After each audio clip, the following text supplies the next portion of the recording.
All right, we have a few folks still trickling in, so we'll give it maybe just one more minute or so, and then we'll get started. Thank you for your patience, everyone, and welcome.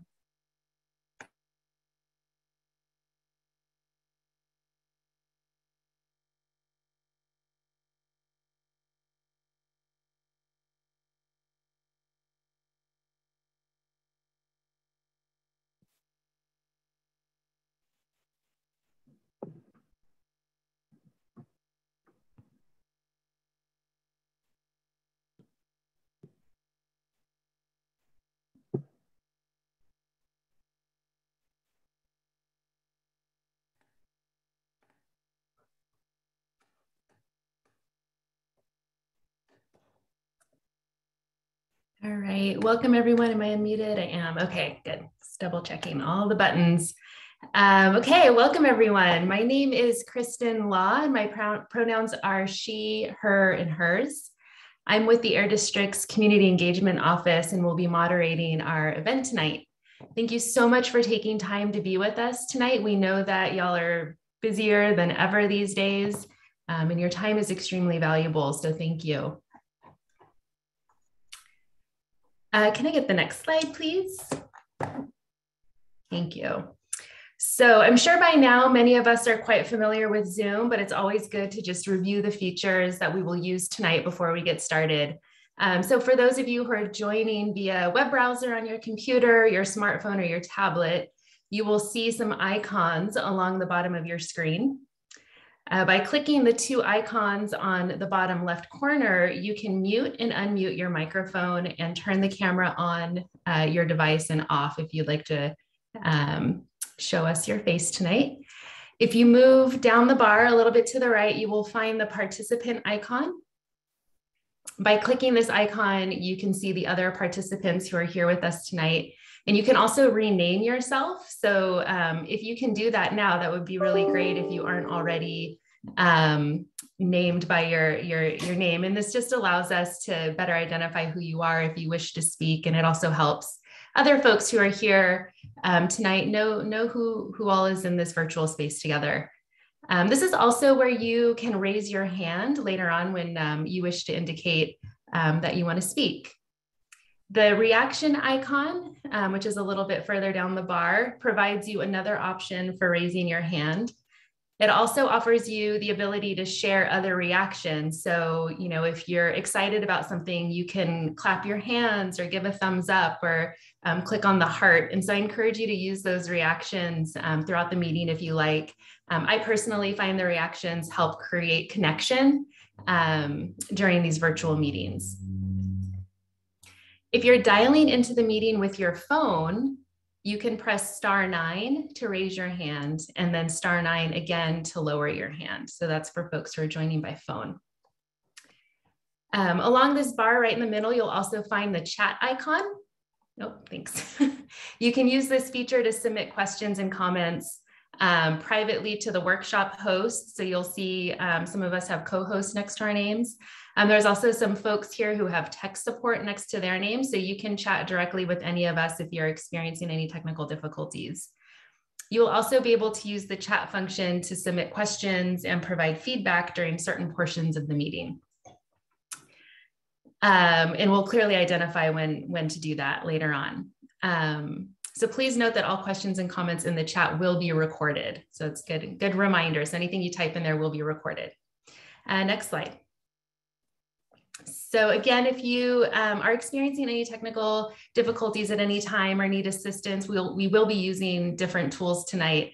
You can chat or text 802-559-0821, or you can chat tech support Julie Lynn, and Julie Lynn is behind the scenes helping us tonight and can help you with any technical assistance needs you have. Okay, moving on to the next slide.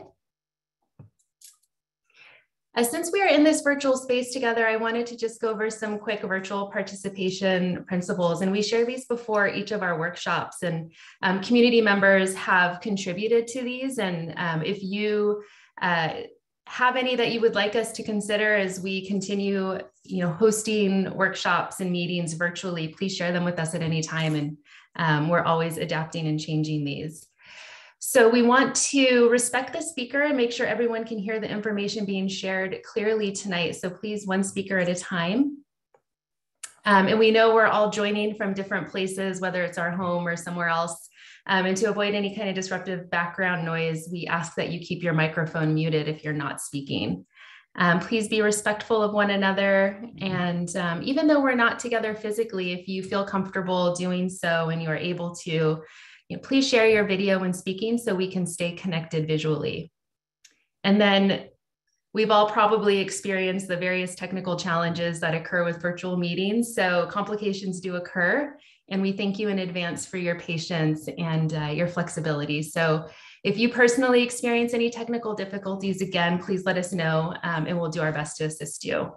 All right, moving on. Next slide, please. Right. So before we begin the presentations tonight, we wanted to allow an opportunity for us to get to know you and for you to get to know each other. So first, we all hold many perspectives, and wear a lot of different hats in our day-to-day lives, but we want to know which perspective best represents you tonight while you're participating in this workshop. So I'd like to ask my colleagues to launch the Zoom poll. And when you see the poll box open, on your screen, please respond by selecting the option that best represents you tonight. And I'm going to ask our Air District team to please not respond. We know who you are and we know what perspective you're holding tonight here at the workshop. And also for those of us who have co-host abilities, please do not click the X in the top right corner because it will close the poll for everyone.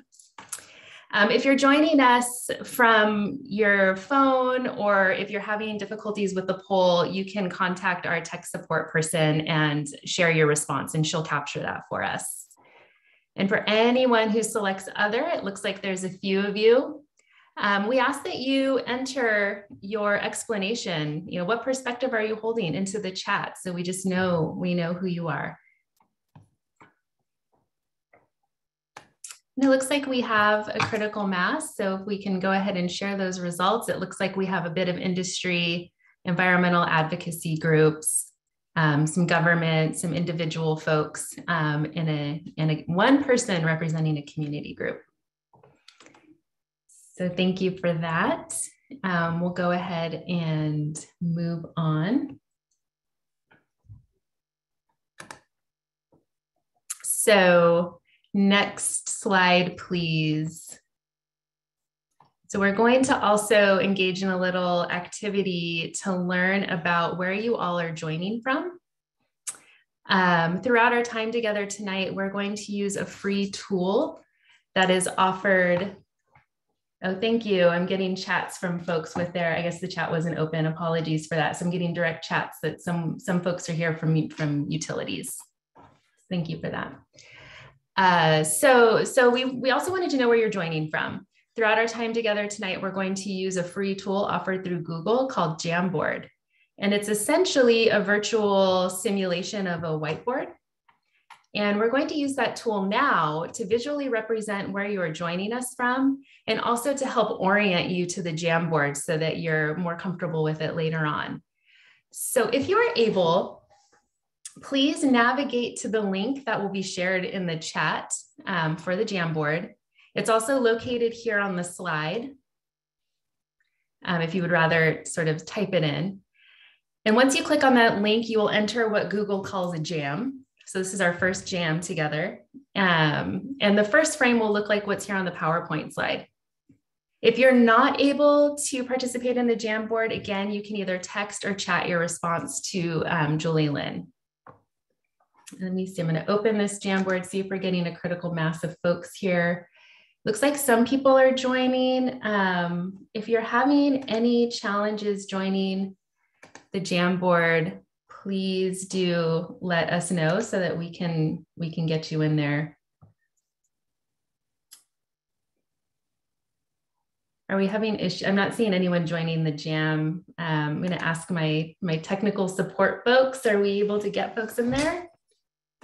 Yeah. Hi, Kristen. This is Julie Lynn from Tech Support. I apologize. There is an issue with the link in the chat message. Thank you. Henry has just sent it. So if folks want to find the message from Tech Support, Henry, He has the magic tonight. All right, I'm seeing the numbers go up. Great, that seemed to work. Thank you, Julie Lynn. And thank you everyone for your patience. Right off the bat, we're having some technical stuff, so appreciate that. So it looks like we have a bunch of people joining. That's great. So once you've entered the jam, you'll see on the left side of the screen, you'll see a series of icons going down the side. So you'll click on the fourth icon from the top. It looks like a little sticky note. I see people, there are avid Jamboard users here. When you click on that icon, a little sticky will appear and you can select your preferred color from the top. The default is yellow. You'll type your name and your affiliation, and you'll notice that when you click save, it automatically pulls your sticky into a corner, and you can just drag that sticky, place it right over where you're joining us from. You can see lots of examples there. You can see my example I started with. I'm joining from Richmond. I see my neighbor Julia is also here from Richmond. So it looks like we're getting a pretty good geographic spread. Yeah, and if you're not joining us from a Bay Area county, you can just put your sticky into the white space around the county. Yeah, all right. And if you are not able to access the Jamboard for whatever reason, again, you can send your note to Julie Lynn and she'll get you on a sticky.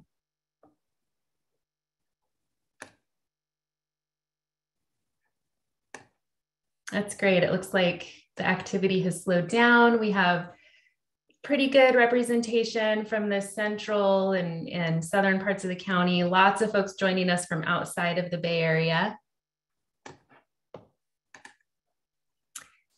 Kristen, this is Julie Lynn again. There's been a request by a couple folks to repeat the instructions for how to grab a sticky, please. Yeah, no problem. Thank you for asking. So you'll notice when you're in the Jamboard, when you click on the link, you'll notice a bunch of icons down the left side of your screen, starting with something that looks kind of like a pen. The fourth icon down is a little square with two lines in it in a folded corner that's kind of representing a sticky. You just click right on that and the sticky, a window will pop up and it'll be yellow. And you just type right in there your name and your affiliation, and then you hit save. And it'll, hope I see. Joe, that's fine. We can, you can just click on what you just typed into in that box and you can drag that box, no problem. Yeah, so then once you click save, you'll notice that your sticky kind of moves to the top corner and they start piling on top of each other. So you just move them, I'll move them for you. Yeah, you just find your sticky and just drag it to where you're joining us from. If you're joining from outside the Bay Area, you just keep it in the white space, no problem.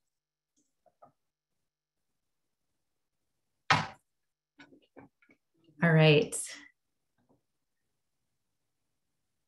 I'm getting a note saying that Jamboard won't let someone in because there's too many participants. That's the first time that's ever happened. I've been on Jamboards with hundreds of people. So if folks are having issues, again, you can send your message to Julie Lynn and we'll make sure we get it on a sticky.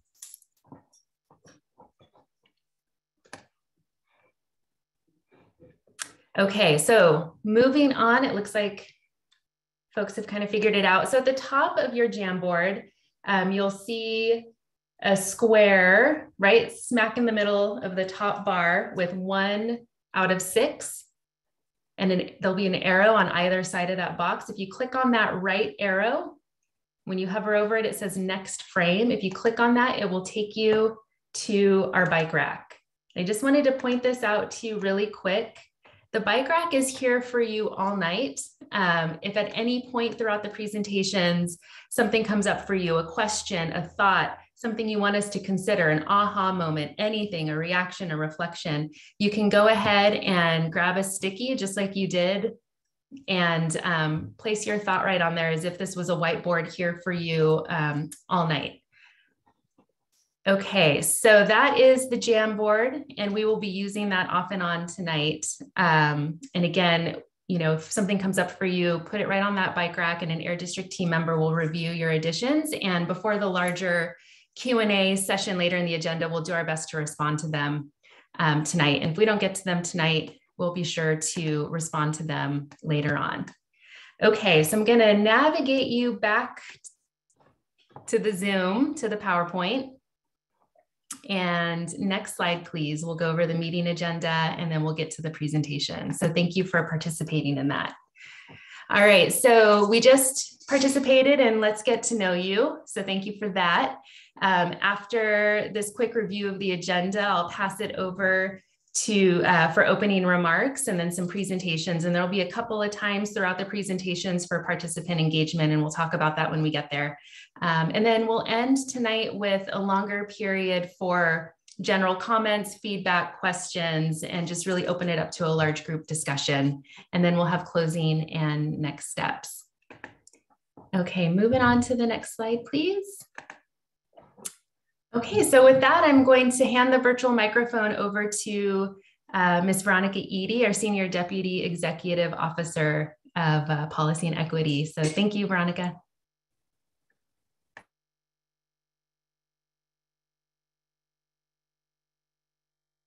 Hope you're still muted. Are you able to unmute?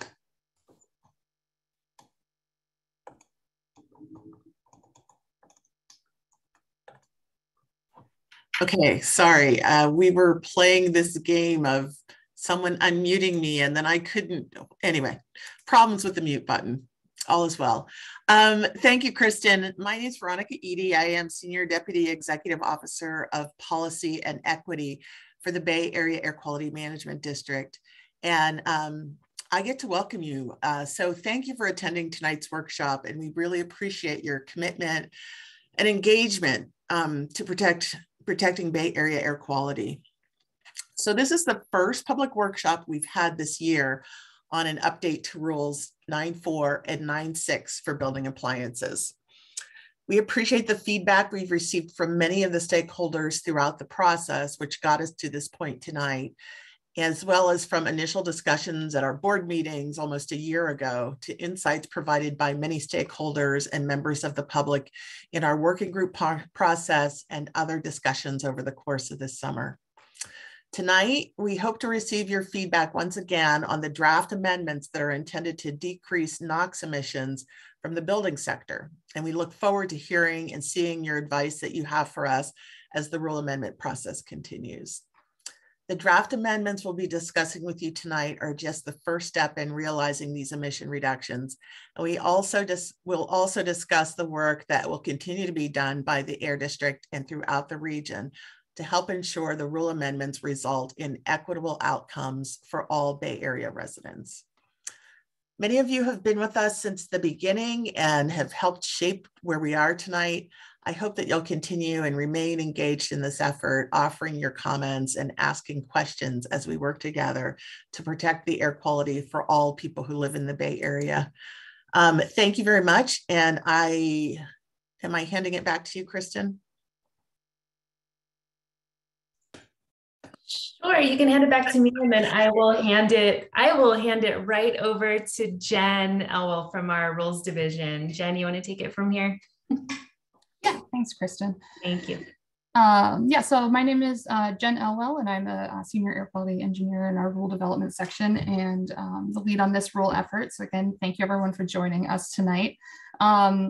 Our main topics for this evening are as follows. We're going to be discussing background on this effort, including past and future timelines, and then emissions from these sources. We'll then discuss draft changes to both rules 9.4 and 9.6, as well as the projected emission reductions resulting from those draft changes.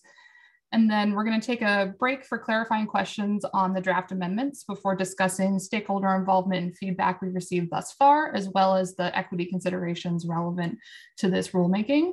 And then we'll do a quick feedback session on ways to ensure those equitable outcomes before we take a break. And then we'll move into just sort of a open comment and question and answer session about the draft amendments. And go to the next slide, Julie. So the rules involved in this effort are Regulation 9 Rule 4, or Rule 9.4, as we'll be calling it, for nitrogen oxides from fan-type residential central furnaces, and Regulation 9 Rule 6, or Rule 9.6, for nitrogen oxides from natural gas-fired boilers and water heaters. And so draft amendments to these rules are intended to address NOx emissions associated with commercial and residential buildings, and specifically furnaces and water heaters. A related rule, Regulation 9 Rule 7, for institutional and industrial boilers, steam generators, and process heaters is not addressed in this rulemaking, but we do intend to look at that in the future, but the technology and emission sources and stakeholders are largely separate. So we're looking at these smaller pieces of equipment right now. You can go to the next slide. So on this slide, we have our sort of general timeline thus far, as well as the rule effort going into the future, into early 2022, which is soon. So our first stop on this journey was that in November 2020, staff presented to our Board of Directors Climate Protection Committee to begin discussions surrounding emission reductions and rules related to building appliances. In April 2021, we presented again at the Stationary Source and Climate Impacts Board Committee meeting and discussed initial rule development concepts for this effort. So for any of you who were at that meeting, the general concepts that were presented at that meeting still carry through. There's more detail now, but we haven't changed course hugely from then, so it should seem a little bit familiar. In the summer of 2021, Air District staff convened 4 external stakeholder working group meetings to discuss specifics around this effort, and we'll talk a little bit more about that later in the presentation. On September 30th, so about a week ago, the workshop package was posted, including the draft rule amendments, as well as the workshop report. So hopefully you guys have had a chance to look at that on our website. I think the link that's been put into the chat for our website is where all of that is located. If you want to get your primer today and look at that later, that also works. October 7th, that's today, we're currently holding our public workshop for these draft amendments. On October 18th, which is not this coming Monday, but the Monday after, we're going to be presenting again at our Stationary Source and Climate Impacts Board Committee meeting, and the content of that meeting will largely be an abbreviated version of tonight's presentation. But if you do want to attend that or make comments there, that meeting is at 9 a.m. and is live streamed from our website and also on Zoom the same way. If you were able to get into this meeting, I've faith you'll be able to get into that one. And then on November 1st, that's our date that our comment period for this workshop package closes. So if you have any questions or comments about this package, make sure that you take a look at them and get in touch with Air District staff or me specifically before that date, just so we can make sure that we have time to get your comments under consideration. And then we're currently targeting December 2021 for potential release of the final rule proposal. And that's, depending on comments received, if we have a lot of things we need to work out, then we'll see, but that's what we're shooting for right now. And then our final step would be in early 2022, TBD date, to come to our board of directors for a hearing for rule adoption. So that's where we are yet. You can go to the next slide, Julian. Great.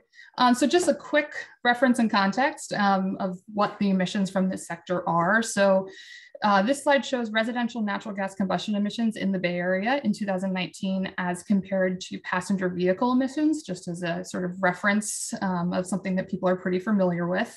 So residential natural gas combustion NOx emissions are roughly equal to those and actually a little bit greater than those of passenger vehicles.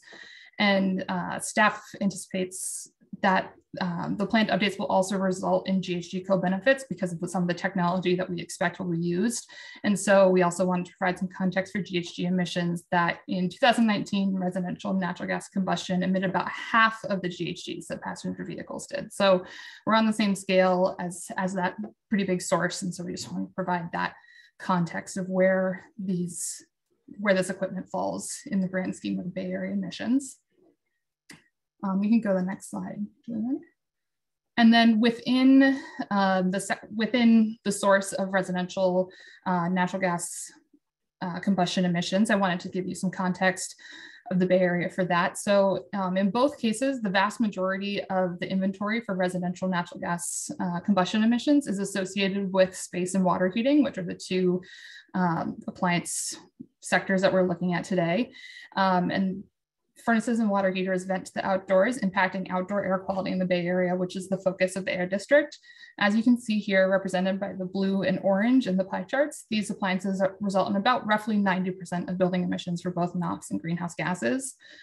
Stoves, which are represented by the gray slice here, are not a large part of the inventory. While we are aware of potential impacts to indoor air quality from gas cooking, we are focusing our efforts on the large sources represented here where we have existing regulations in the space.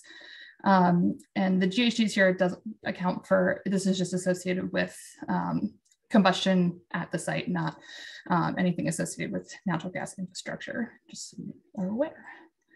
You can go to the next slide. All right. So now we'll go over the current requirements of rules 9.4 and 9.6. So this is where we stand right now. Rule 9.4 currently applies to residential fan type central furnaces and has an emission standard of 40 nanograms of NOx per joule of useful heat delivered to the space. And that's sort of how all of these emission standards are structured. And this rule was last updated in 1983. Rule 9.6 applies to natural gas boilers and water heaters that have a rated heat capacity of under 2 million BTU per hour. So for reference, those are water heaters that are typically used in residential and small commercial applications. It will typically be under that rating. And so most equipment in Rule 9.6 has a NOx standard of either 10 or 14 nanograms of NOx per joule of useful heat delivered, with a higher standard for water heaters used in mobile homes due to technology implications there. And so both rules 9.4 and 9.6 operate on a point of sale structure, which means that the equipment cannot be installed that is manufactured after the compliance date. And so this structure is intended to stay in place. And so it impacts appliances when their useful life is over, when they would be replaced. It doesn't require a sort of early replacement or anything like that, but it's at that point of sale of a new appliance. So we go to the next slide. So now that we've oriented to the existing requirements of these rules, we'll review the draft amendments to them, starting with Rule 9.4. And so the description of Rule 9.4, first of all, is drafted to expand the applicability of the rule. So draft updates will remove the specification of fan type residential central furnaces and note rule applicability to all natural gas fired furnaces used in commercial and residential buildings. And second, some definitions were updated within Rule 9.4, including some technical specifications, as well as what residential fan type furnace means, that sort of thing. Go to the next slide. So this is kind of the main update to the rule is for the emission standards themselves. And so the existing 40 nanogram per joule standard for residential fan type central furnaces was refamed and clarified to specify its applicability, but that stays in place as it is. And then with the compliance date of July 1st, 2023, we're introducing a draft amendment for a 14 nanogram per joule standard for residential fan type central furnaces, which would again be a 2023 applicability date at this time. And so that is in line with some other standards across the state and is commonly referred to as ultra low NOx. And then finally, draft amendments introduce a 0 NOx standard for all residential and commercial natural gas fired furnaces, which would be applicable on January 1st, 2029. And this includes non-central furnaces, but does not apply to mobile homes. So we can go to the next slide. There we go. So there are additional updates to the administrative requirements of Rule 9.4 to complement the updates to the emission standards. And so this includes updates and clarifications to calculation methods, as well as the acceptance of South Coast Rule 1111 certifications for units applicable to the ultra-low Knox standard.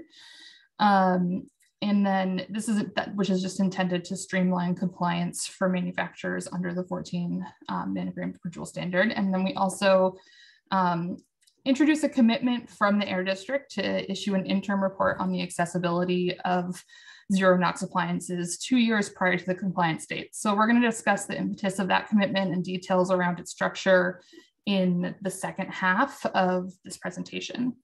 And the last, you can go to the next slide. And so the last section of draft updates to Rule 9.4 is the addition of a manual of procedures section, which is just clarifying some methods of emission testings. And if there are any comments or desired additional methods to be added to this section, or questions about compliance demonstration, you can definitely submit written comments or contact me about that specifically. I'm happy to talk about it. And I see that we do have a bike rack question about how residential is defined for furnaces. And so the specific sort of residential fan type central furnace does have a definition that's been added into the rule itself. I think it's 206. Thank you, Henry.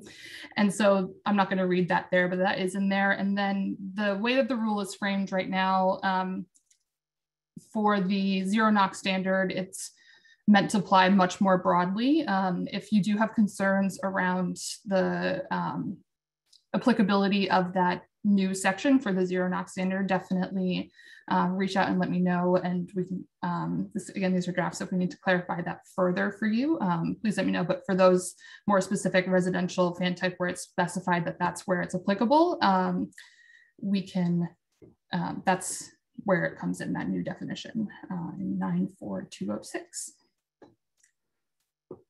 So we can go to the next slide.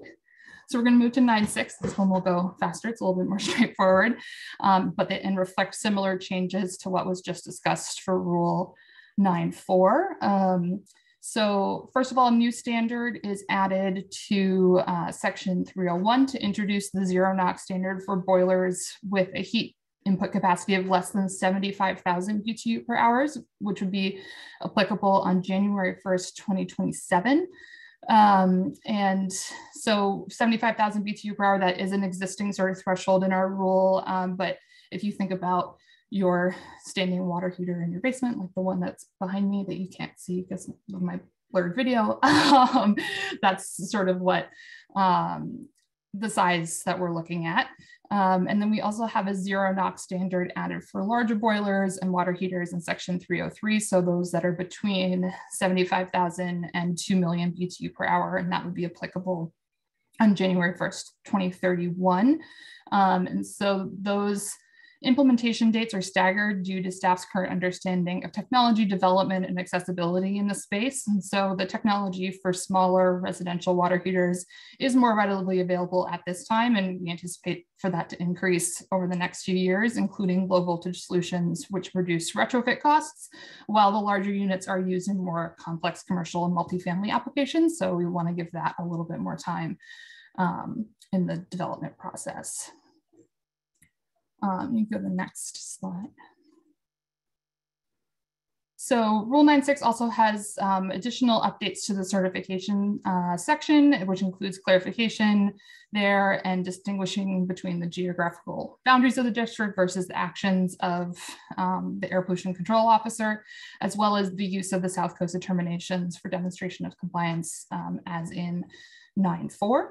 And then finally, we also added Section 404, which is to introduce that same interim report requirement that we discussed briefly in 9.4. As I previously stated, we're going to discuss this and its structure further in the next section of the presentation. So let me go to the next slide. So before we move to clarifying questions about the rule amendments, I have a couple more slides to just talk about the projected emission reductions resulting from these draft amendments. And so if you have questions that you would like to record at this time, you can do so on the bike rack and the Jamboard. I think some people have been taking advantage of that. And yeah, so I think I'll get to that question after. So in order to determine projected emission reductions, we had to make some assumptions about how uptake will happen over time. So those include equipment replacements for the zero NOx standard. We assume will be electric just because that's the most readily available technology at this time to project into the future. We assume that electricity provided by area utilities will be 98% carbon free. We assume that there's no voluntary uptake of zero NOx appliances prior to the compliance dates listed in the draft rule amendments. We know this isn't true necessarily. We know that this is happening today and will continue to happen from now until the compliance dates, but this is just to be conservative in terms of where we're starting from an emission standpoint. We assume that commercial water heating emissions also do include equipment covered by Rule 9.7 for larger boilers that are not impacted by the rulemaking. So those are excluded from any potential reductions. Draft rule amendments did not result in any upstream methane reductions because we're only talking about a couple appliances, not the whole home or building. And then the average water heater lifespan we assume to be 13 years and 18 years for space heaters. So we can go to the next slide. So first off, this slide shows projected NOx reductions from 2023 to 2046, which is sort of a time frame of the phase-in as described previously. And so with all those assumptions that I just listed, it represents actually 95% emission reduction over this period of time. And so NOx emissions also contribute to ozone formation as well as secondary PM formation. So the emission reductions shown here will also significantly contribute to improved health outcomes. So that's it for NOx, and then go to the next slide. And so while the draft amendments are targeting NOx emissions as well as related, you can go back one, Julian, the second graph, thank you.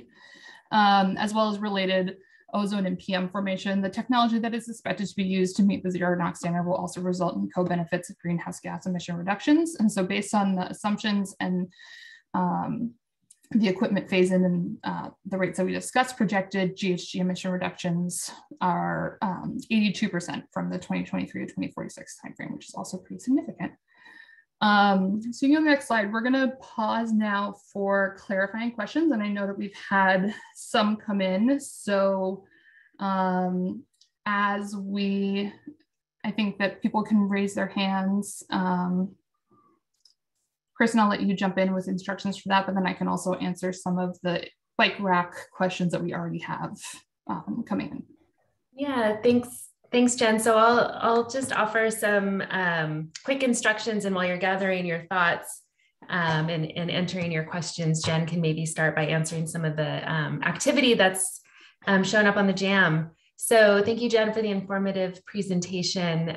We just wanted to pause for about 10 minutes here in the middle of our presentations to offer an opportunity for folks to just ask questions for clarification, keeping in mind that we do have time set aside at the end of the workshop for broader feedback and comments and things like that.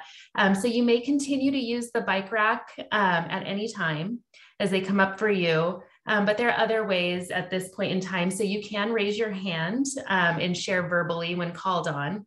Reminder for folks who are joining on the phone that *9 will raise your hand. You may enter your question into the Zoom chat. So I'll ask our tech folks to open up the chat for everybody to enter their questions in so that all can see them.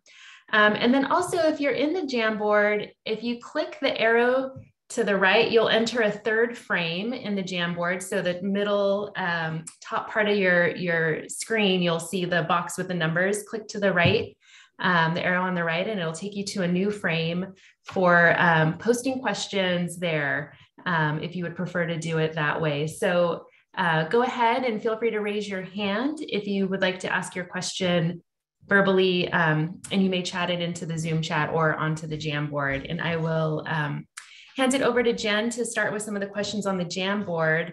And we'll try to get through as many questions during this time as possible. We have a crew of Air District team members here ready to answer various questions you may have. And when the 10 minutes are up, we'll give you a little head start. You can always continue asking your questions on the Jamboard, and we'll get to them later on, hopefully. So I'll hand the mic back over to Jen.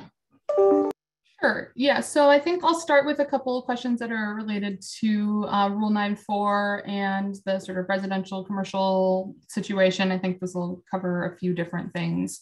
And so there's some questions about how the rule discriminates between residential and commercial units, and if, regardless of the application, if like an office with a furnace is classified as a residence, and then also, so I'll start there. So yeah, so the first two requirements, so the sort of existing requirement of 40 nanograms per Knox that like is in effect now and is not changing, and as well as the 14 nanogram per Knox, the ultra low Knox requirement for 2023, those are intended to stay applicable to the existing universe of furnaces that are currently applicable to Rule 9.4 as they're defined as a residential central fan type furnace, which is a few qualifications. And so that's sort of what it is already applicable to, and that is also what will be for the 14 nanogram standard. And then it's under the 2029 standard for 0 Knox, where we are intending to bring in that larger universe that is not necessarily applicable to sort of all of those qualifications that are in the definition of 9.4 right now. So if it's not necessarily fan type or not necessarily central, so including like sort of wall furnaces and those sorts of applications, as well as not necessarily specific to being in a quote unquote residence. So that's where it gets more expansive. And if you feel as though there needs to be some more clarification around that, or have thoughts on that, definitely let me know, either now or noodle on it for a little bit, send me an email. But that's sort of the intention there. And then I think there was also a question about if we have a sense of the amount of the market that will get left out at that 14 nanogram level and then brought in at the 2029 level. So I don't have a number for you off the top of my head right now, but we do anticipate that that is a fairly significant portion of the market that will be brought in at that level, just because of sort of that list of qualifications that comes in, including commercial, as well as a lot of older homes with with like wall furnaces or floor furnaces, that sort of thing, that are not necessarily currently under there. So hopefully in our staff report and our final presentation of this rule, we'll have a number more nailed down for that, but I don't have one for you at this exact moment. And we have one hand raised. I don't know if we want to go to Bruce. Is it Nagel or Nagel? You can go ahead and unmute yourself, and then we can maybe go back to some of the questions on the Jamboard. Hear me? A little faint. You want to try again? How about now? That sounds great. Okay. The comment I'll make is the fact that you've listed, the way you expressed one thing in the middle of this was you were going to have all the things apply at the date that was final, like, they'd have to get all the stuff finished by 2029. Your graph represents a reality more like what's going to happen. Nobody's going to be able to transfer all of this at once. And so having intermediate milestones that show how the thing can transition is very useful. So whatever you do in the final thing, make sure that that's part of it, because all the standards that I've looked at, the ones that have been most meaningful to me are all the ones that have had intermediate milestones, so that people are working on it. In fact, I was working with a particular account that was looking at this, and they were balancing 2030 versus 2045. That's a very intelligent conversation, and we want to encourage more of that. Okay, thank you. Yeah, I mean, I think that we want to represent that phase in as much as we can, but I will take that into consideration. Thanks.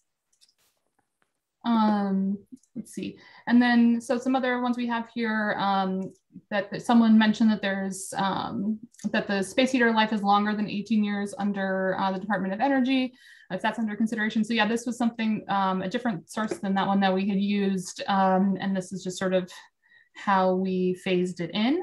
And so that sort of just represents what the emissions look like over time. And if you feel very strongly that that whatever the DOE number is better to use, then we can definitely look at that. But that doesn't necessarily impact the rule standard itself, just how we're looking at what it's going to be in the future. But happy to hear about that.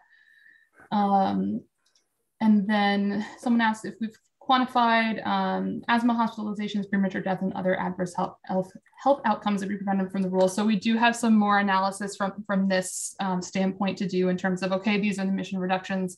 What does that mean? And how does that impact from a health outcome standpoint? And so we want to have that information in our staff report coming up. So great question. And yes, we would love to have it, but we don't have it at this exact time, but it is pretty significant reductions. And then also quick note for slides. These slides are actually posted to the website under this event that we posted today, actually. And so you should be able to pull up the PDF of that if you want to, as well as time in the future. And we'll also have the recording available.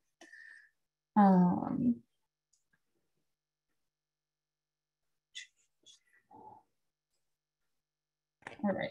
There's another question, Jen, that Anish just posted in a chat to you. I don't know if you can see that. Yeah, will Rule 9.4 include commercial RTUs of 2029 0 nanograms or the input limitations? So yeah, so Rule 9.4 is intended to include commercial units at that 2029 date. We don't have a specification of an input limitation for there. We are intending that to be pretty all-encompassing, but I think there's a fair amount of questions around here. We can, if that definition needs to be a little bit more granular, that's definitely something that we can consider. And then keep talking about the information that we analyzed to arrive at the compliance dates that are proposed in the 9.6 revisions. Yeah, so so 9.6 has the 2027 for the smaller under 75,000 BTU units and 2031 for the larger ones. And so that was just based on our current understanding of the market and the technology that is coming available and currently under review and under development. And so it is our understanding that there are multiple low voltage solutions at that 75,000 BTU standard that will be coming on the market this year, maybe on the market already, sort of that's something that's happening right now and is going to continue to increase over time. And so because of that, that's something that we feel more comfortable in with that date that's pulled up a little bit. But just because of the way that those larger units are used in multifamily situations and understanding of the complications around those types of replacements and how those systems are used, that's why that one's pushed out a little bit farther. So if you want to hear more about that in more granular detail, please reach out to me, but that's basically what it was based on. Jen, I think maybe time for one more question and then we can move on. And we know that there's a lot of activity here in Jamboard and we'll try to organize it behind the scenes so we can keep track of those questions that we haven't had an opportunity to respond to and can save them for the Q&A portion. Yeah, so I'll do quick. So one question is why not go, this is a good transition question, the other ones we can come back to later. Why not go to 0 nanograms sooner than 2029? And what would need to be done to make an earlier date possible? So the lead time in these dates is really based on our desire to make sure that these solutions are not only technologically available and existing on the market, but are also accessible to everyone in the Bay Area from a financial standpoint, as well as just from an access and ease of installation and all of that. And so We can get into that right now.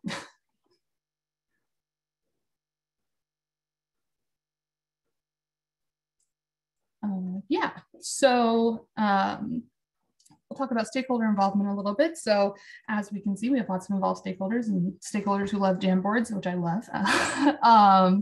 And so we've had, up until this point, as I mentioned on the timeline slide, we'd had external stakeholder working group, which we held 4 meetings throughout the summer. And so that was consistent of a lot of different groups that are also represented here, including environmental advocacy groups, community groups, local government, state and regional agencies, equipment manufacturers, and other industry stakeholders. Some of the state and regional agencies also were the Air Resources Board, the Energy Commission, as well as some other air districts, as well as utility providers. So that was a great sort of mixed group that we had. And staff also met with additional stakeholders as requested and presented at existing working groups, such as those hosted by the Building Decarbonization Coalition and Alameda County, among others. So you can go to the next slide. And so we've received a wide variety of valuable feedback throughout this process thus far, including today, which is great.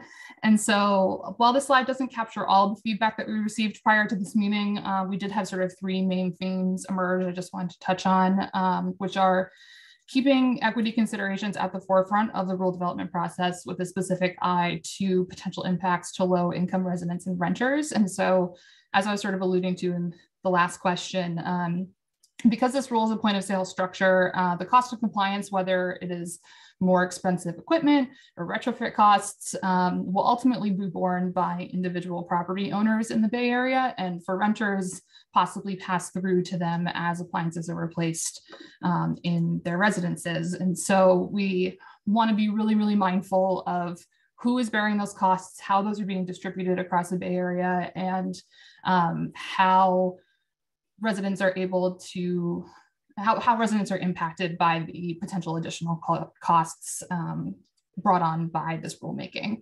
And so with that in mind, while balancing those equity factors, we do realize that the realization of these emission reductions, including Knox, ozone, secondary particulate matter, and the potential health outcomes there that were alluded to earlier, as well as GHG co-benefits, realizing those emission reductions as soon as practicable is really important. And like we looked at before, buildings are a large source of emissions in the new equipment is being installed every day at the current standard.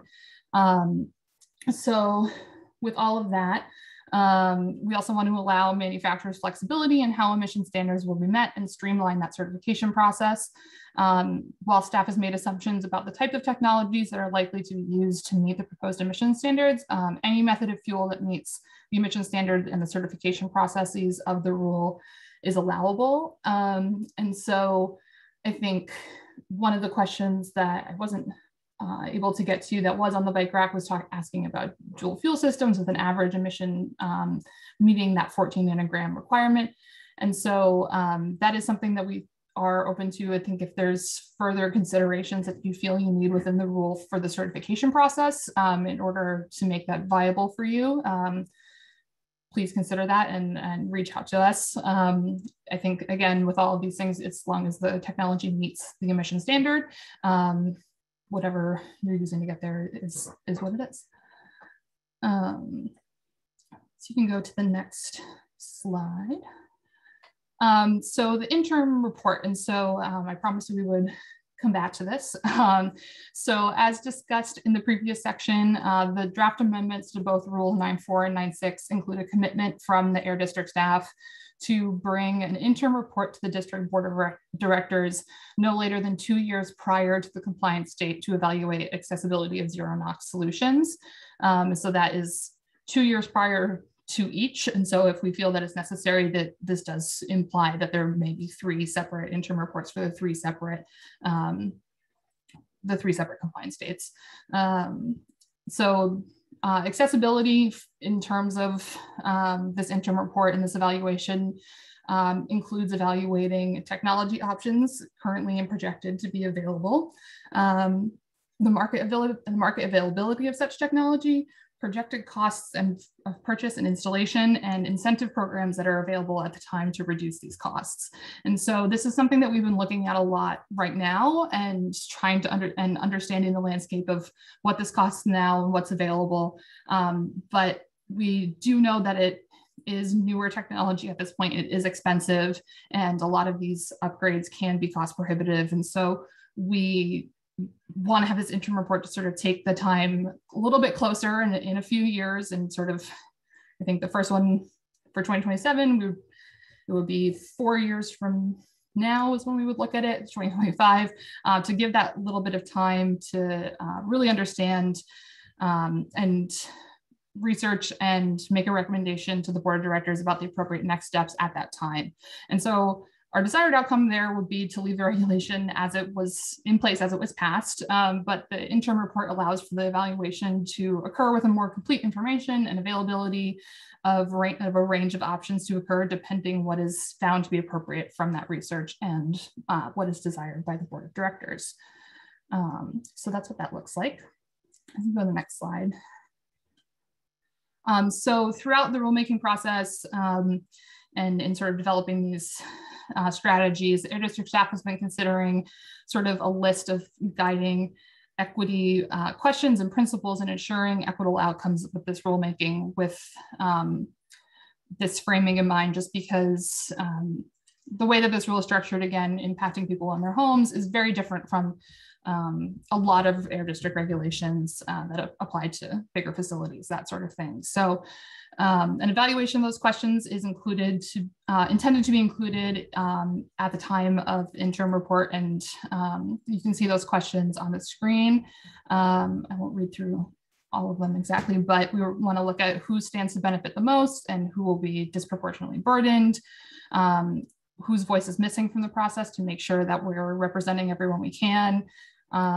If there are unintended consequences that would result from the draft amendments if they were adopted as envisioned or intended, and what we can do to mitigate that. If there are any additional barriers that people can't benefit from this policy, if they can't access incentives, if they can't access the technology, as well as sort of documenting impact and performance over the course of this time, and sort of, I think as Bruce was alluding to a little bit too, sort of evaluating and documenting the progress and how uptake happens over time, and how it's going, really.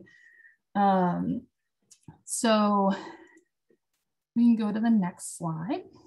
So with all of those questions in mind, and with the interim report in mind, sort of driven by the guiding questions and the feedback that we've received from stakeholders throughout the process, Air District staff has focused in on 4 main equity considerations in evaluating this. And so we see the achievement of these 4 pillars as key to ensuring equitable outcomes in the implementation of the rule updates.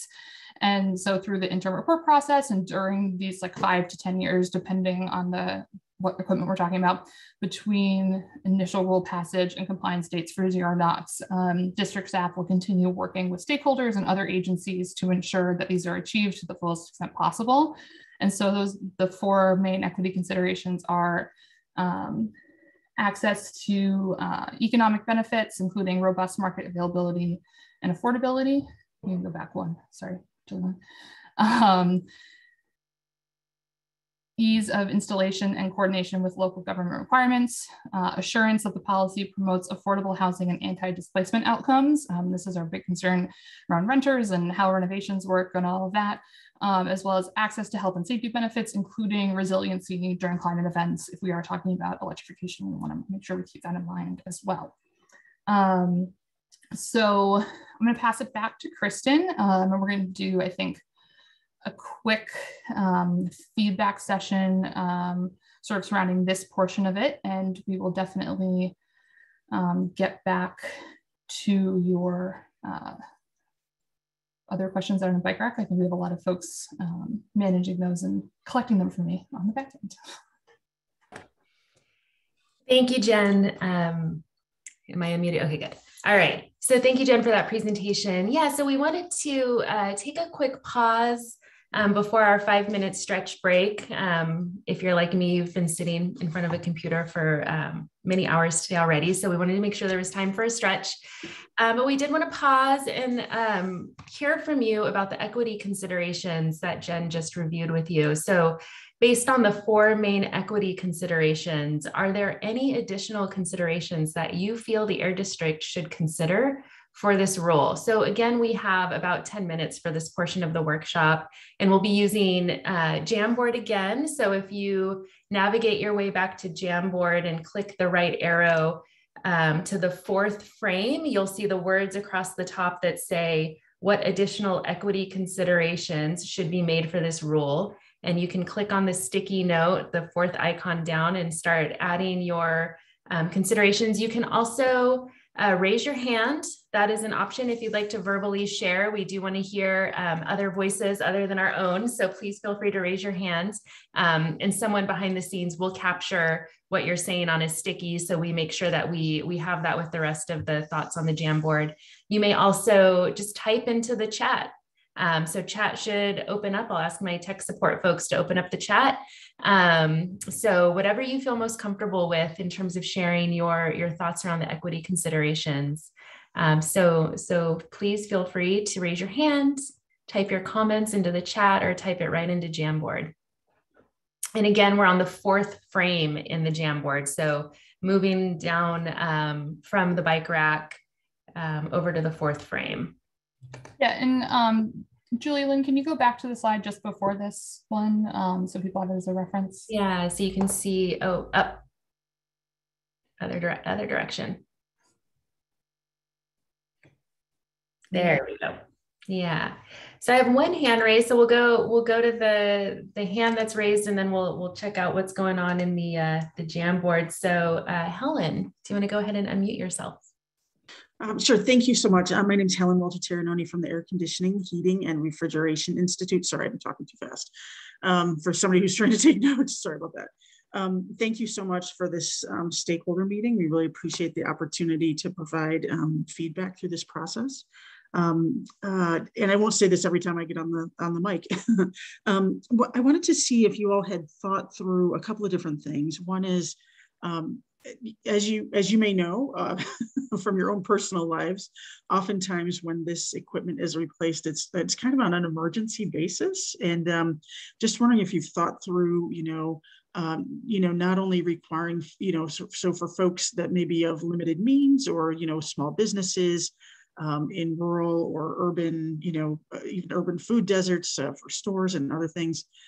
Not only would they be required to kind of come up with the equipment cost, but also, and cost of installation, but also perhaps cost of changing an electrical panel or making changes to an electrical panel. So, those additional costs, have those been considered and kind of modeled out?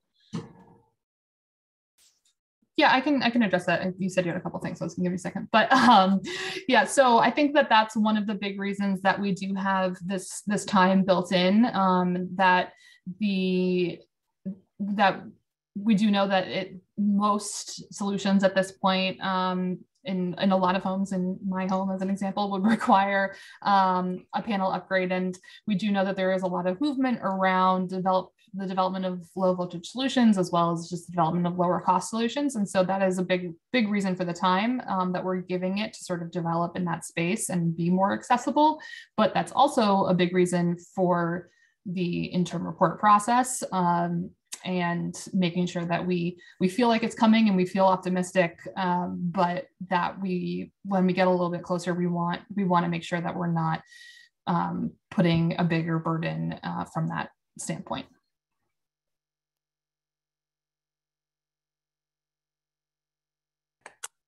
Thank you, Helen. Your hand went up again. Did you have maybe just to follow up on that point? Jen and I have actually talked about this a little bit, and so I'm really happy that she was able to answer that again. But I'm wondering. Also, I guess I'm not sure how the delay would impact the cost, that additional cost, or to consumers or to business owners. So maybe that's something for the Bay Area folks to, for you all to kind of contemplate a little bit as you're kind of thinking through the way forward. Yeah, no, I appreciate that. And I mean, I think it's, again, it is with those low voltage solutions, then some of those retrofits may not be required, but I definitely appreciate your thoughts on it and happy to hear more about it.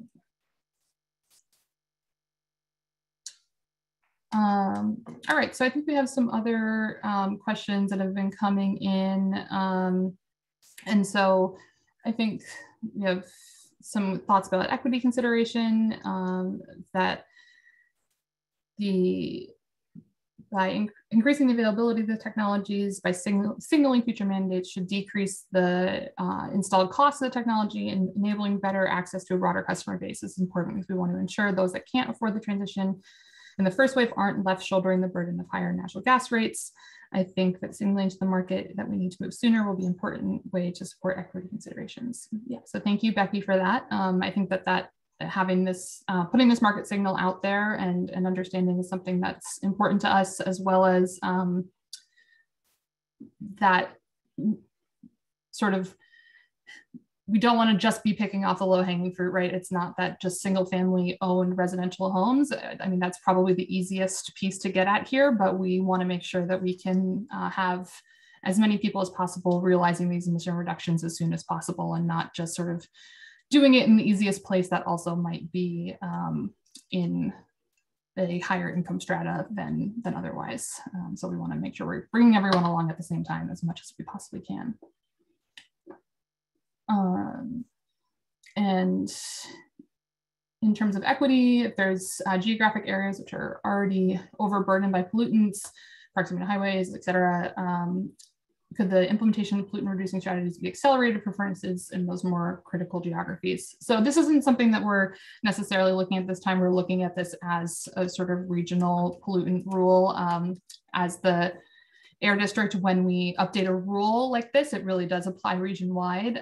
This is something that we can definitely look at, something that I think is being considered by cities, by other regional agencies, by environmental advocacy groups that are sort of searching for incentives and targeting those at low-income groups, and also overburdened communities to try and sort of get that early adoption piece in those communities. And so I think that that is definitely a good way to go at that. And we'd be happy to help out partners along that space.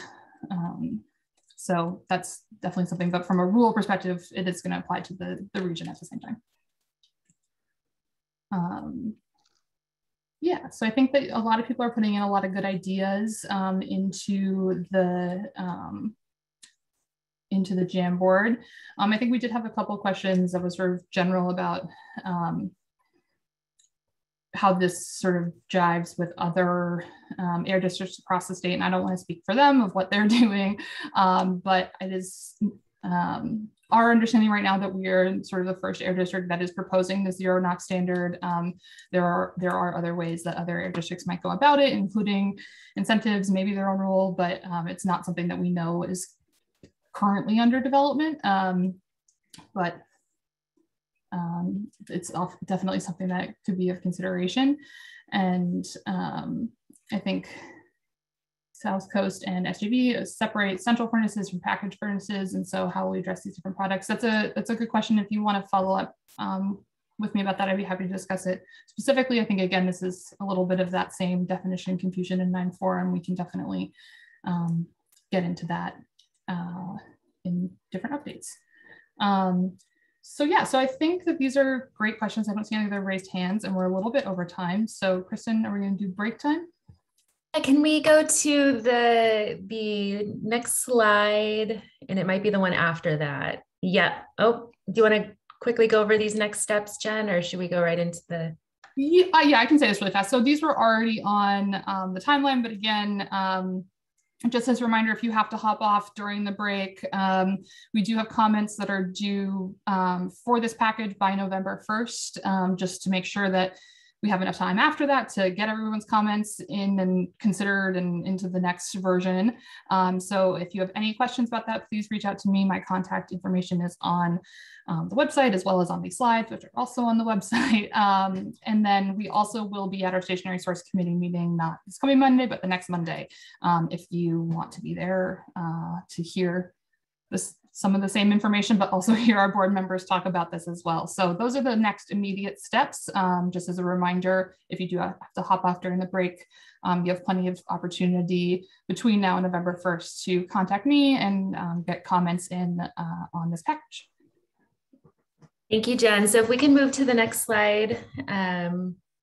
Yeah, so we'll take a quick 5-minute break, and we know that folks are busy and may have evening plans or families to take care of. So if you do need to hop off, we wanted to make sure that we shared our workshop evaluation survey with you. We do take these very seriously, and we've been making improvements throughout the pandemic as we are adapting in our virtual workshops. So we'll go ahead and take a 5-minute stretch break so we can reconvene at, let's say 7:19 p.m. We'll come back and the Air District team will go over the Jamboard while we're taking a stretch break so that we can make sure we can hit on some of those questions you all posed. So thank you. Feel free to turn your videos off and take care of whatever bio needs you have, and we'll see you back in about 5 minutes.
Welcome back, everybody.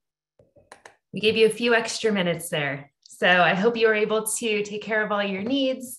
Enjoyed the relaxing tunes. Thank you to our tech support staff for putting on those tunes. It really helped me just kind of relax into those few minutes. So we have the majority of the rest of our time together tonight to engage in discussion and answer any remaining questions that you may have. And again, similar to the other engagement portions of tonight, you can raise your hand and share verbally when called on. And reminder again for folks on the phone that *9 will raise your hand. You may enter your questions via the Zoom chat, and our team behind the scenes will be capturing those comments verbally, those verbal comments submitted through Jamboard. Sorry about that. And we'll also be using the share screen feature this time around to show the Jamboard as we're getting questions, just so you can kind of see everything that's coming in. But you may also follow along by navigating to the final screen, that final frame in the Jamboard. So during the 5-minute break, the Air District team was reviewing the questions on the bike rack and those that we were not able to answer in the earlier sessions. So we will begin this portion by responding to a few of those, and hopefully that will allow you some time to kind of gather your feedback, your thoughts, and your questions. So I'll hand it back over to Jen, who can help kind of moderate some of the Q&A with me. But please feel free to start raising your hand and typing your comments now if you like. So Jen?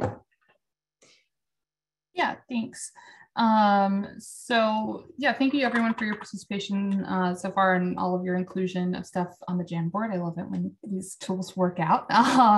So I think I wanted to, there were sort of a theme of questions sort of around general sort of incentive programs and different climate concerns and that sort of stuff that are related to this this space, but not necessarily specific to the rule draft amendments themselves. And so, Abby, if you're on, if you wanted to just sort of take a moment to sort of talk about building programs from your perspective, who Abby was in our climate group at the Air District.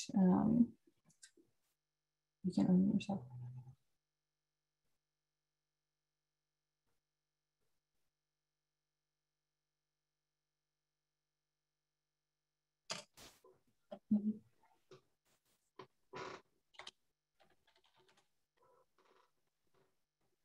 Oh, there we go. Okay, sorry, it took a while for me to get unmuted. Sure, so in general, and I was trying to find the comments that kind of got at this, and so Jen, if I'm not hitting the mark, you let me know. So in the broader sense, beyond this rulemaking, the Air District has, for the last year and a half, 2 years maybe, had a pretty active, we call it a building decarbonization program. We've been part of the Building Decarbonization Coalition. Through that partnership, we've developed an online tool, a policy tool for local governments that's been really successful. It's called the Clean Building Compass. We've been focusing a lot on existing buildings and seeing how we can develop policy tools and technical tools and support to accelerate the adoption of local policies that start getting at transitioning the existing building stock over. A lot, as many people on this in this meeting probably know, local governments, especially in the Bay Area, have been really at the forefront over the course of the last 2 years in adopting policies to limit natural gas use in new development. But where there's really a gap is in transitioning the existing building stock. So we've done this policy support for local governments. We're also involved in a statewide public education campaign. We've supported other outreach and informational activities. And we've also funded different innovative projects that have taken some innovative ways to fund and to promote use of heat pump water heaters and heat pump space heaters. So it's really a fairly robust program. And I think that, this rulemaking is not a building decarbonization rulemaking, but I think there could be some benefits from it, right, that will be very complementary to those other programs that we're engaged in. So did I kind of hit what you were hoping I would, Jen? Yes, no, thank you. That was helpful. I just wanted to have everyone have that sort of broader perspective about the districts work in this space. And I think that sort of continuing that work that Abby's team has done a lot of in sort of bringing all of those different groups together and working with local governments and ease of installation and education of folks in the area, all of that is going to be really important to continue as we move forward, both by the Air District ourselves, as well as calling on all of our colleagues on the phone tonight and not to help us out with as we move forward with this. So I think maybe we could take Allison's hand. Great, thanks so much, Jen. Good evening, my name is Allison Skid. I manage global regulatory affairs at Rheem Manufacturing. I wanted to mention, Rheem's one of just a few manufacturers with global product offerings in both space heating and water heating equipment. So I'm very impacted by the rule. We proudly manufacture boilers in Oxnard, California. As we start to bring not only compliant, but the most sustainable heating solutions to the market, we're simultaneously designing for multiple goals, right? Decarbonization, reduced HFCs, federal efficiency requirements that are changing, and of course, reducing Knox. So we remain dedicated to helping the air districts meet their targets at an affordable cost to the homeowner and business owner. And a key part of that affordability is making sure there's a wide variety of models and brands on the market. So to that end, I just wanted to express some concern about the inclusion of a zero Knox deadline in the rule at this time. We recognize that you're proposing it well in advance in order to provide that sufficient planning horizon. However, we see this proposal as premature given that we don't have yet a report that details the projected technologies and respective costs and market availability. And the scope is also so broad as to include all commercial equipment where we know existing large equipment installations are even less ready to make this transition. So, we're just concerned that the cost impact to consumers and businesses, needs to be studied further, especially in replacement situations that are challenging to retrofit. And without this, you create the risk of driving equipment replacements to really undesirable alternatives, exacerbating grid load and maybe even, creating some safety concerns. So, in addition to further analysis, staff should conduct this full technology assessment, well in advance of 2 years prior to, it going into effect, and giving some thoughtful consideration to near zero solutions, which could include some types of natural gas that would give significant NOx reductions, but at the same time preserving the energy resilience that you're looking to preserve, and making affordable options for all types of installations. And I think it was also mentioned before, of course, considering the need for incentives and funding, especially pertaining to affordable housing, at least to cover electrical panel upgrades, which, as Helen mentioned, may need to occur on an emergency basis. So thank you so much for your inclusion of the hybrid or dual fuel heat pumps that you intend to have comply on an average basis. We look forward to hearing more about this and understanding how the compliance would be determined. And thank you for the opportunity to comment. We really appreciate the hard work that went into this, and especially that you established a stakeholder working group. And we look forward to collaborating further. Thanks, Allison. Yeah, I appreciate those concerns, and we'll definitely continue to talk about different solutions as we move forward. So I'll go ahead and read some of the questions for you, Jen, that are coming in on the Jamboard. So how will BAA-QMD ensure that homes receive the electrical upgrades needed to upgrade their appliances. Assuming a low voltage solution will work in all cases is a stretch, as they have limitations on how much hot water they, got cut off. Anyway, so that you got the gist of the question, but it's cut off from the sticky note. Yeah, no, that's okay. Yeah, so I think I appreciate that that question, the concern. I think that it's difficult to say that the air district itself will be able to ensure that utilities are able to provide that additional those additional panel upgrades. That's something that is, for a lot of reasons I'm sure you guys can understand, not necessarily within our control 100%. I think that the low voltage solutions are a big piece of the puzzle that we want to make sure are available to people for certain scenarios, and in scenarios in which they can, sorry, I was distracted by the screen, in scenarios in which they are applicable, but there are scenarios in which those larger appliances are going to be needed and those upgrades are going to be required. That's something that we're going to continue to work and talk to utilities and CCAs, as well as the California Energy Commissions and others, just to make sure that these types of upgrades are included in their projections and their understanding of the grid's capacity moving forward towards that date. But it's something that, yeah, we definitely are aware of and appreciate that comment. Thank you, Jen. And again, I'll invite folks to raise your hand, even if you did post a Post-it note or enter something into the comments. If you'd like to, share something verbally, please do. But here's we got one. All right. Let's see. Diane Bailey, do you want to go ahead and unmute yourself and Sure. Hey there. A number of folks are raising concerns about the need to do panel upgrades. And I see some stuff about Tom Cabot's watt diet in the chat. Well, I just want to note that the notion that panel upgrades are necessary to electrify water heating or space heating is a little bit outdated.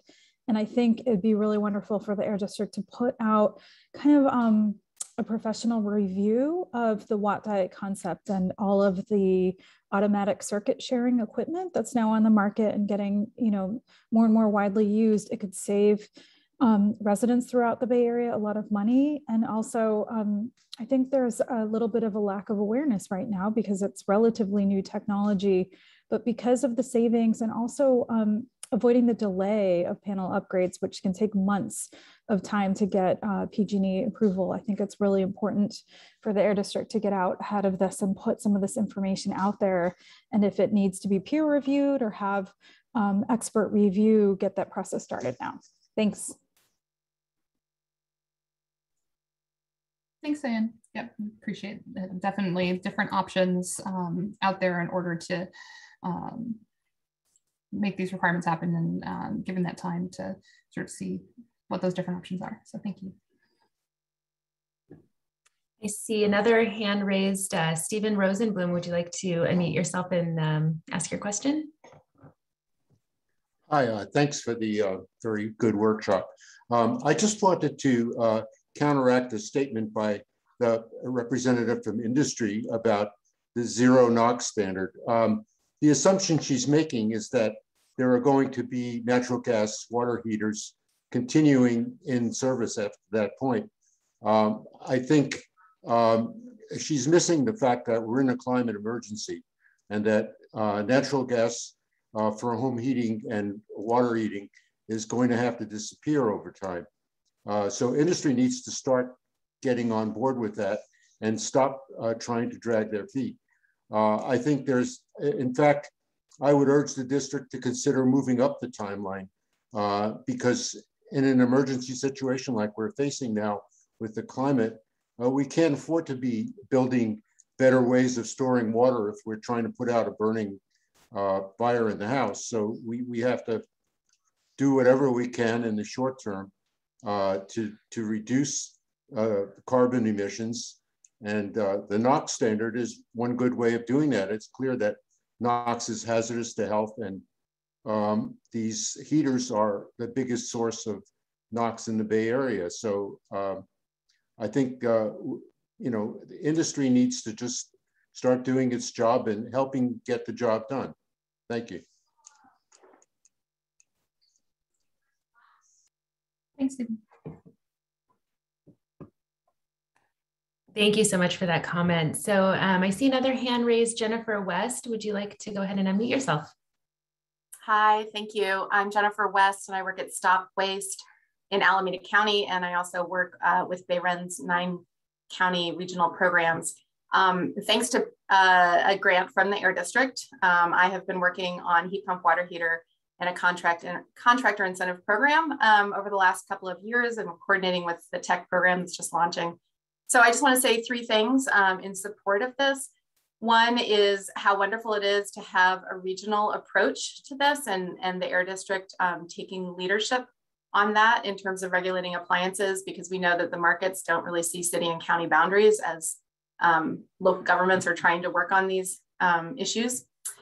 And secondly, that the point of sale is such an effective way to address our existing building electrification needs. And I just appreciate that.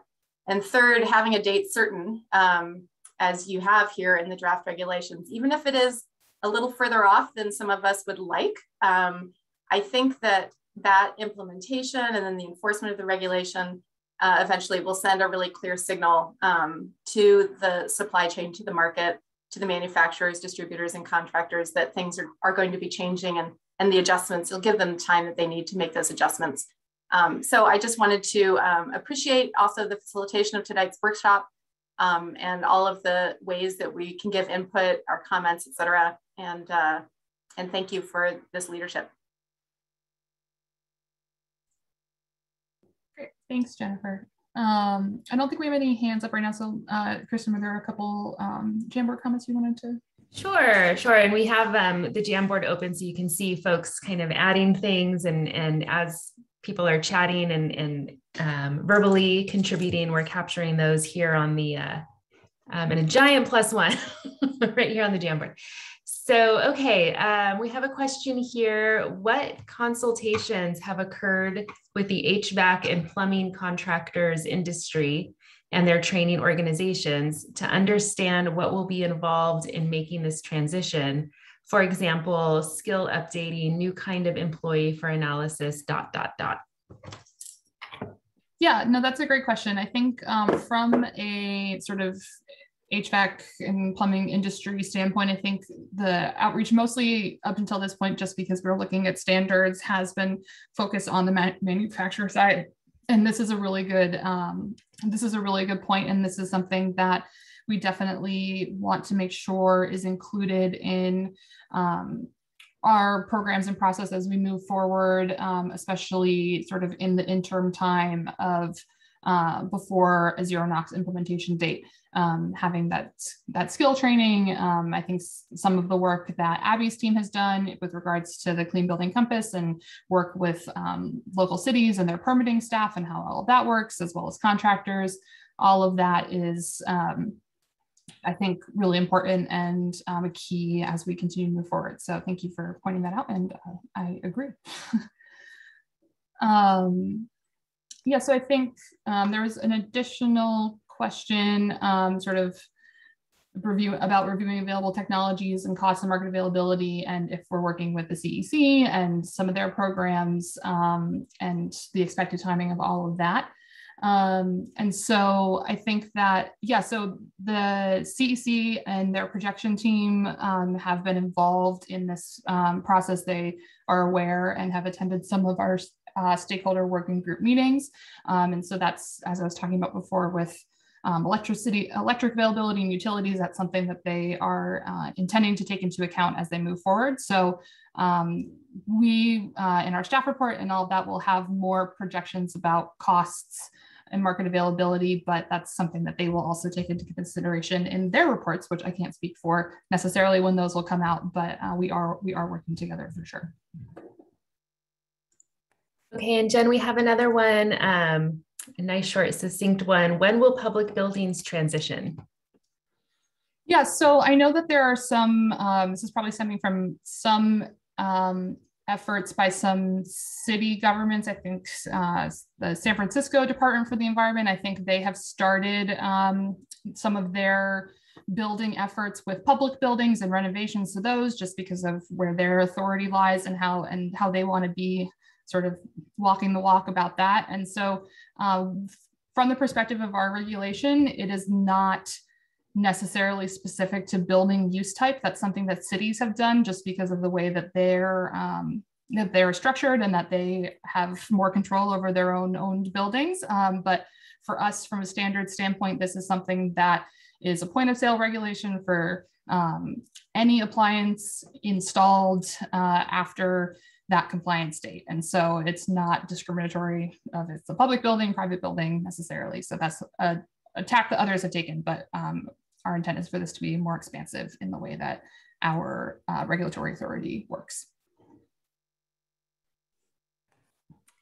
Thank you, Jen. We have another one here. Has AQMD staff reached out to folks in the healthcare industry and e.g. American Lung Association to engage them in talking about the personal and societal benefits of reducing in-home gas combustion and emissions inhalation?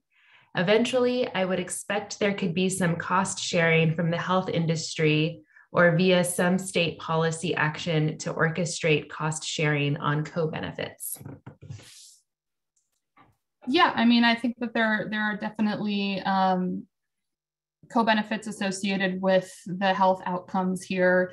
I don't know. I personally don't think I've reached out to anyone from the American Lung Association necessarily. I know that we've had comments from folks in the health community and sort of health advocacy community at some of our committee meetings. And as we talked about before, we do want to make sure we have more of that type of analysis in terms of exposure as we move forward, and can definitely reach out to them on that. So thank you for that comment.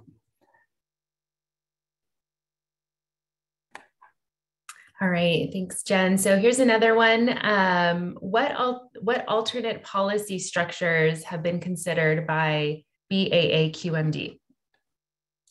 Yeah, so right now we really are looking at amending the regulations that we already have on the books and these rules that are already existing, and trying to move forward with additional standards for that. We'll have a little bit more of a comprehensive alternative analysis in our staff report, but this is just based on our assessment of our authority and our assessment of the needs of the sector based on emissions and emission reductions, the way that we've chosen to move forward. I can get in, there'll be more detail about that coming to you guys later, but I won't get into it right now.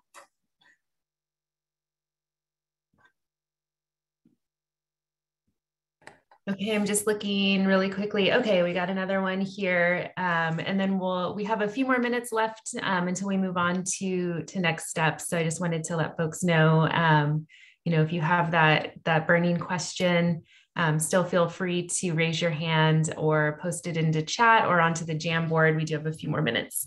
So here's another question for you, Jen. Has BAAQMD examined how much of the market is covered by currently available and planned complaint product offerings?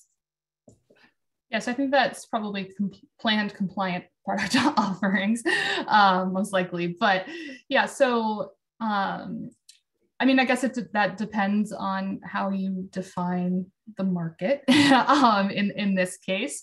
Again, we are looking at this from a point of sale perspective, that everything new that is installed that was manufactured after the compliance date would have to comply with the new standard.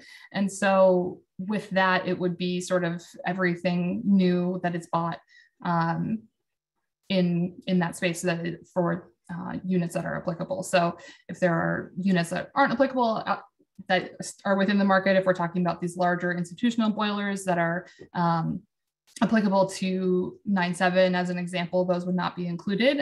But if we're talking about these smaller units, once we do get to that compliance date, it is about 100%, right?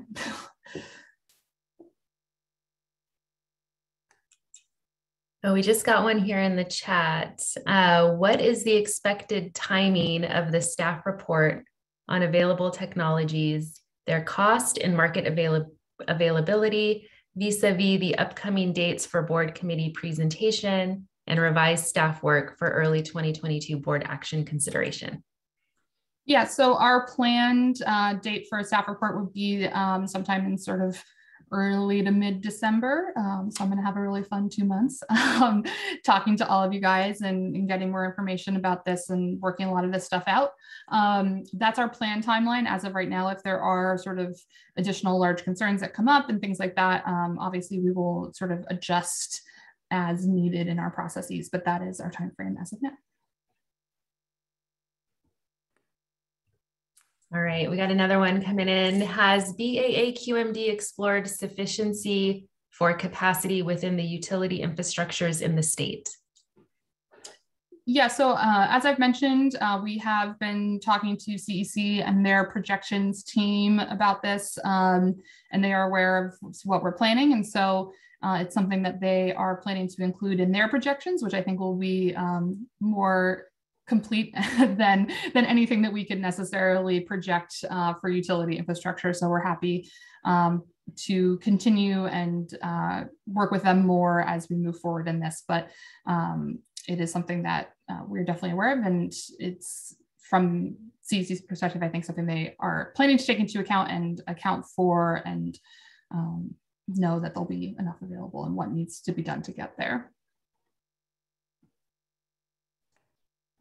All right, Jen, this may be the last one, unless there's quite a few duplications. How does BAA-QMD differentiate between commercial and industrial usage under Rule 9.4?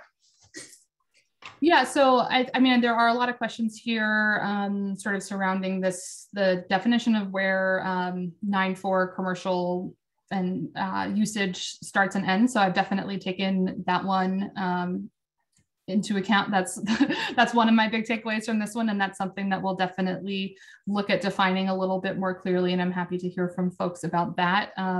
Right now, the industrial word is actually used in 9.6 and 9.7 for the water side. And that distinction is mostly made based on equipment size. So that may be where we go on the space side as well. But if you have other thoughts about that, let me know.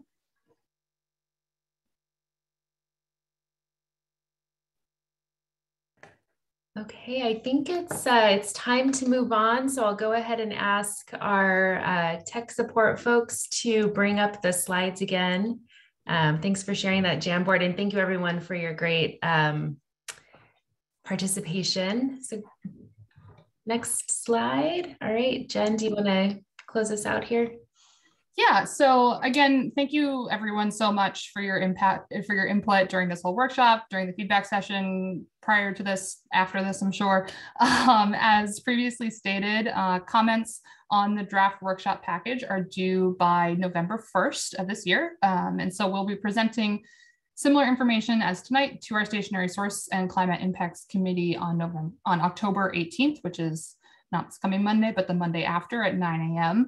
And to stay up to date as we move forward in releasing a final package and a board adoption hearing, and as things are coming out, please make sure that you subscribe to the Building Appliance Rulemaking listserv on our website. Most of you are likely on that, which is how you ended up here tonight. So that's good. But if you tell your friends, tell your colleagues to sign up for that as well if they would like to be included.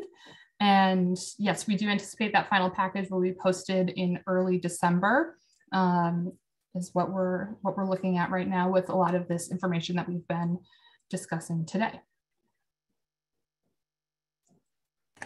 Jen, someone did post in the chat, and I think we may have addressed it, but I just wanted confirmation. Someone wanted to know about their earlier question on any contact with the SC and SJV air districts about what actions they may be contemplating? Yeah, so we do have representation from other air districts on our external working group. Again, I don't want to speak for them necessarily in terms of what they're contemplating. They don't have drafted amendments like this at this time, and it is my understanding that if we pass these on our schedule, we'll be the first to do so, and likely sort of stay in that space in terms of the implementation dates. But again, I can't necessarily speak for them of what they're going to do in the future, but we are talking to them. Don't worry. All right, thank you, Jen. So can we move to the final slide? All right, so thank you, everyone. I'll echo Jen and just appreciate all of you for hanging in there with us until the end.